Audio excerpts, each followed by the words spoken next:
Madame le gouverneur de la région de Louga, honorables députés, Mesdames et Messieurs les préfets, Messieurs les sous-préfets, Monsieur le président du conseil départemental de Kébémer, Monsieur le maire de la commune de Darou Marnane, Messieurs les maires, Monsieur le chef de village de Fass Touré, Monsieur le représentant du Khalif de Fass Touré, Mesdames et Messieurs les directeurs généraux, directeurs nationaux et chefs de services déconcentrés, Monsieur Pang Dong-Song, vice-président de CGCOP Group, notabilités religieuses et coutumières, Mesdames et Messieurs les représentants des organisations et autres associations, chers participants, distingués invités. C'est avec un réel plaisir que je viens ici à Fass Touré au nom de son Excellence, Monsieur le Président Bassirou Diomaye Diakhar Faye,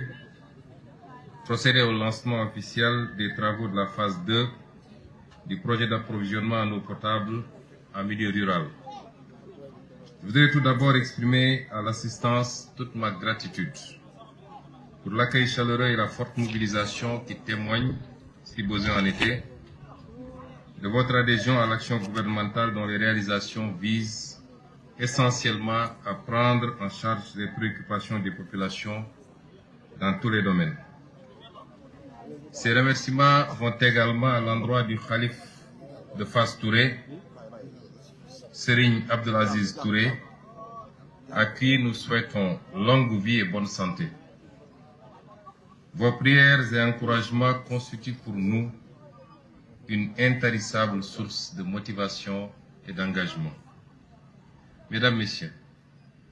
je précise que cette cérémonie s'inscrit dans le cadre d'une série d'actes de matérialisation de la volonté du chef de l'État et de son gouvernement d'améliorer significativement l'accès sécurisé à l'eau pour tous les usages. Pour rappel, dès l'inauguration de notre mandat, à la deuxième réunion du Conseil des ministres tenue le 17 avril 2024, l'une des directives présidentielles portait déjà sur la tenue d'un conseil interministériel sur le secteur hydraulique afin de faire des propositions urgentes visant notamment l'accélération des réalisations des projets hydrauliques, l'évaluation des délégations de services publics de l'eau en milieu urbain et rural, l'évaluation du système de tarification de l'eau et l'adoption d'un grand programme national consolidé d'accès à l'eau potable. Je précise que ce conseil interministériel a été tenu depuis lors.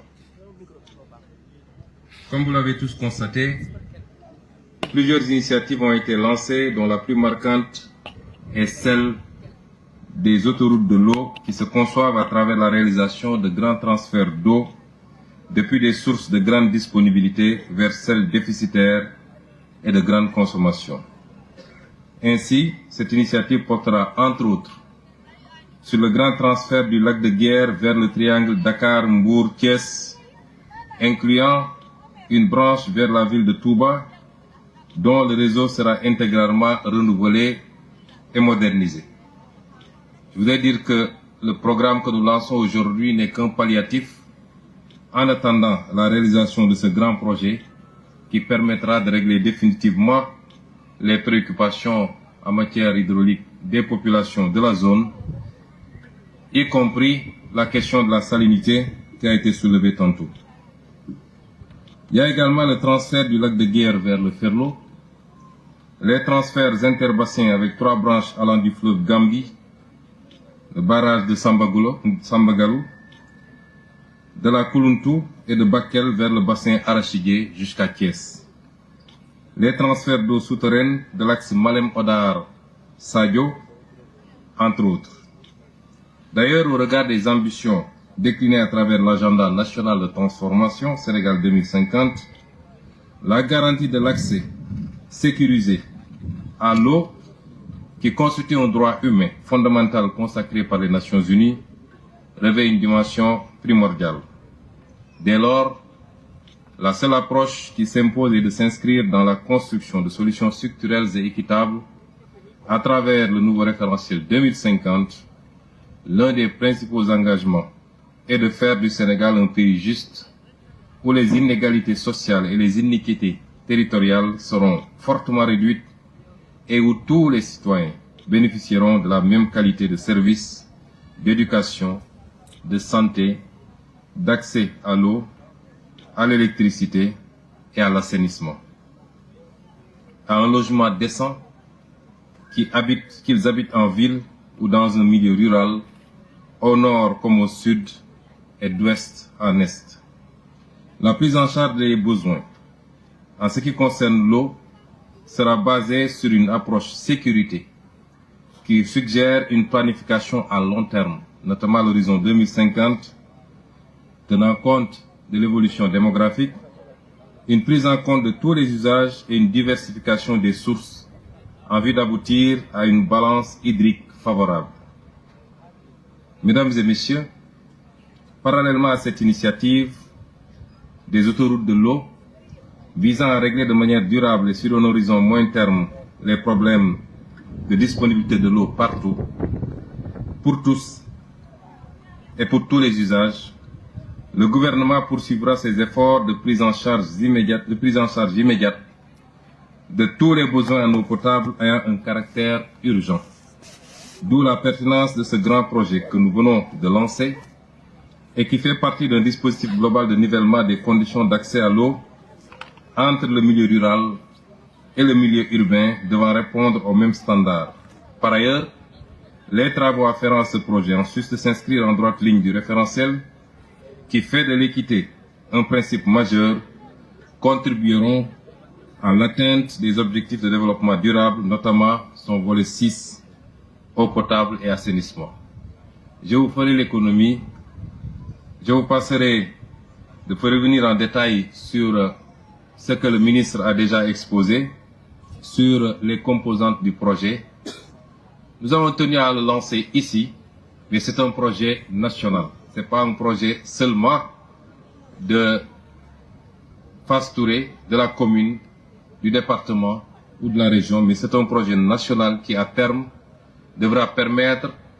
d'assouvir la soif de plus de 2 millions de Sénégalais à travers tout le territoire national. Mais qui dit accès à l'eau, notamment en milieu rural, inclut nécessairement le volet gouvernance.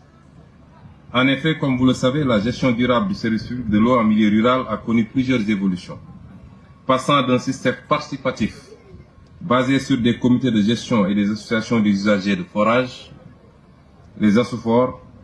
à la création en 2014 de l'Office des forages ruraux, OFOR, avec un parc actuel de plus de 2000 systèmes d'alimentation en eau dans son patrimoine, dont 26% sous délégation au secteur privé, 7% sous gérance et 67% sous gestion ASSOFOR. Le défi de qualité du service public de l'eau reste encore une très forte préoccupation. La réforme de la gestion du service public de l'eau potable en milieu rural, même si l'intention était de parvenir à plus de professionnalisme, a fini par montrer des limites objectives et va par conséquent être réajustée par rapport aux exigences nouvelles. Je rappelle qu'au-delà des questions d'approvisionnement correct et de qualité de l'eau qui est servie, il se pose un problème d'équité, puisque le mètre cube de l'eau coûte beaucoup plus cher en milieu rural qu'en milieu urbain, ce qui est anormal, et le président de la République a donné des instructions pour que l'eau soit vendue au même prix partout où on se trouve au Sénégal, en milieu rural comme en milieu urbain. Pour ces raisons, et au vu du caractère stratégique du service public de l'eau, le gouvernement prendra toutes les dispositions nécessaires pour procéder à une évaluation globale, indépendante et inclusive de la mise en place des délégations de service public en vue de jeter les bases durables d'une gestion plus professionnelle et plus juste au profit des usagers.